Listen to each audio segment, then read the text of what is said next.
Guys, welcome to the E-Hotel Management School and our course on how to make the budgets and forecast for your business.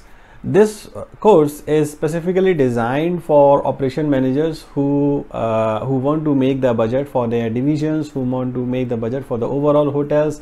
This course is also very good for finance professionals who are just making their career in hospitality industry. There are certain methods and characteristics when we are making the budget and forecast for our hotel business. So in this course, we are going to learn what are those steps that we must take when we are making a budget. How do we forecast our revenue? How do we forecast the future? How do we understand what is going to be the business in future? How do we forecast our expenses? How do we make capital expenditure budgets? So this course comes with a hands-on exercise which we will be doing together in the course as well. If you see anything is missing, if you see anything you are not clear, please let me know in comments and then I will be happy to add the videos. This course is continuously updated all the time whenever we see any new feedback.